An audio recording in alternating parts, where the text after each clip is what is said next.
was Hisashi Ouchi, a victim of one of the most catastrophic nuclear accidents in history.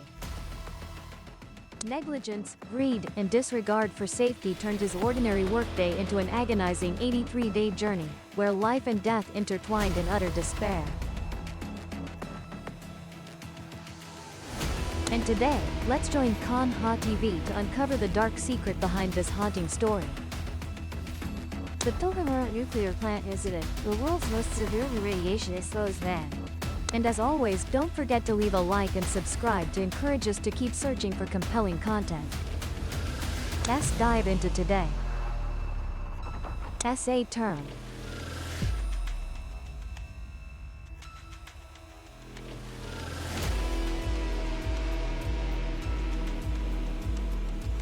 Managers often assign tasks beyond subordinates' capabilities, encouraging them to arrive early and leave late. Many even sleep at the workplace whenever there's a deadline approaching. Despite negative impacts on society and workers' mental health, this tradition of working to exhaustion persists to this day, especially in Japan.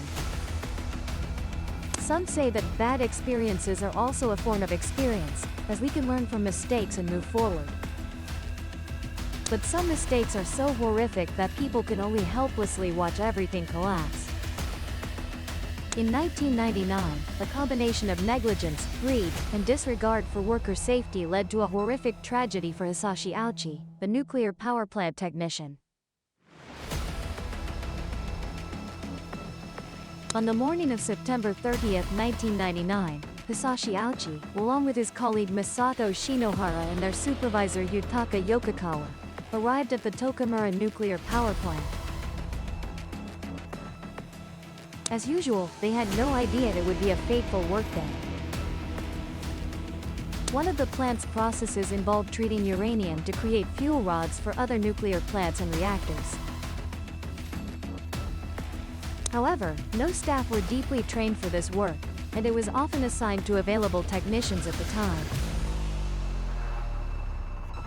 The workflow was clearly defined, from transferring liquid from one tank to another, to how long to stir to meet requirements. 3 years earlier, the company had changed the official procedure, allowing the use of manually prepared uranium nitrate solution in stainless steel buckets, instead of using dedicated dissolving tanks as before. This was illegal and violated government regulations, but had never caused an accident because uranium concentration was always kept very low. On that fateful day, the plant was 2 days behind schedule to deliver nuclear fuel rods. The company pressured employees to complete the process as soon as possible. And so, the technicians arbitrarily changed the procedure. They mixed uranium nitrate solution in a bucket and poured it directly into the precipitation tank. Not only that, they used uranium concentration 7 times higher than permitted to speed up the fuel production process. This led to catastrophic consequences.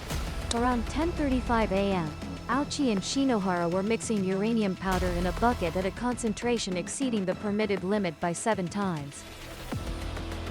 Ouchi leaned against the precipitation tank and assisted Shinohara, who stood on a platform pouring the mixture in the tank. Suddenly, a gamma alarm sounded. Ouchi, Shinohara, and Yokokawa immediately realized they had made a terrible mistake. According to many reports, all 3 saw a flash of blue light. That was the Cherenkov radiation effect. This effect was accompanied by a massive amount of energy and a shockwave similar to the sonic boom of an aircraft or bullet. This confirmed that an uncontrolled nuclear chain fission reaction had occurred, filling the room with a large amount of deadly gamma radiation. Ouchi, closest to the explosion, absorbed a massive amount of radiation. Shinohara, standing beside him, was also exposed to a significant. Yokokawa, staying a few meters away, fortunately received the least radiation. To help you visualize, the international safe radiation limit for a person per year is 20 millisieverts, or MSV for short. The dose considered lethal is 5,000 MSV. Meanwhile, Ouchi received radiation up to 17,000 MSV, 3 times the lethal dose. Shinohara was exposed to 10,000 MSV, while Yokokawa luckily only received 3,000 MSV. All three men immediately fled but couldn't go far. Ouchi and Shinohara immediately felt pain throughout their bodies, nausea, and difficulty breathing. Yokokawa also felt the effects, though not as severe. Ouchi ran into the changing room, vomited, and collapsed unconscious on the floor. The plant was immediately evacuated to address the incident and prevent other workers from being exposed. Ouchi, Shinohara, and Yokokawa were taken to the National Institute of Radiological Sciences in Shiga. However, due to Ouchi's critical condition, he was quickly transferred to the University of Tokyo Hospital, which had more experienced medical staff and modern equipment for treatment. On the evening of September 30th, Ouchi was brought to the University of Tokyo Hospital and placed in a separate room in the special care area. The nurse caring for him noted that, aside from swollen hands and skin that appeared sunburned, Ouchi looked fine and alert. He was still talking and extremely friendly. Another nurse even said that, in her opinion, he could be discharged that same day. But no one expected they were witnessing the beginning of one of the most painful ordeals in history due to radiation exposure. After learning Ouchi had an accident at the nuclear power plant, doctors conducted tests on his bone marrow to understand the problem, and the results horrified them. The doctors found Ouchi's case unusual, as the human body naturally has countless cells that die and are replaced by new ones over time. This process is controlled by chromosomes, which contain genetic information on how the body repairs itself. If chromosomes do not function, humans cannot survive. However, Ouchi's chromosomes were severely damaged by the radiation explosion, to the point that test samples look like soup. Some of his chromosomes were shattered like glass, scattered everywhere and barely recognizable. Others were abnormally fused together. The blueprint for cell regeneration and repair was gone, rendering the chromosomes useless. The doctors could not believe what they were seeing. If the damage was so severe, why did Ouchi still appear healthy and alert as the nurses reported? Walking ghost.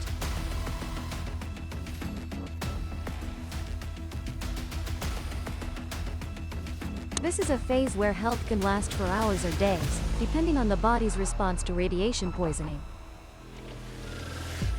Before the explosion, Ouchi's cells were functioning normally. Thus, the good health he displayed upon arrival at the hospital was only temporary. When radiation poisoning began to take effect, everything would change. Simply put, he was like a ticking time bomb. And his nightmare was about to begin. In addition to losing chromosome function, his white blood cell count dropped to dangerous levels, making him vulnerable to infections and diseases. To address this, Dr. Kazuhiko Magawa, the lead physician in charge, requested that Ouchi be moved to a sterile room to protect him from external pathogens and bacteria. After eliminating the risk of infection, Dr. Magawa realized that for Ouchi to have a chance of survival, they needed to provide his body with healthy chromosomes to stimulate new cell production and self-repair. He decided to try an experimental cancer treatment called hematopoietic stem cell transplantation. This method involves taking healthy bone marrow cells from a donor and transplanting them into Ouchi's body. The healthy cells would enter his bone marrow and ideally allow him to produce his own healthy cells. However, this advanced method requires the donor to be immunologically compatible. Fortunately, Hisashi had a sister who was identified by the doctors as a match, and the surgery was performed. Ouchi's family was very worried because he was the first patient in the world to be treated with this method. Well aware of the damage radiation had caused to Ouchi's body, Dr. Magawa arranged for his family to visit him daily. He understood that any false hope would only make the situation more difficult. So, he wanted Ouchi's family to see the changes and accept the worst-case scenario at that time.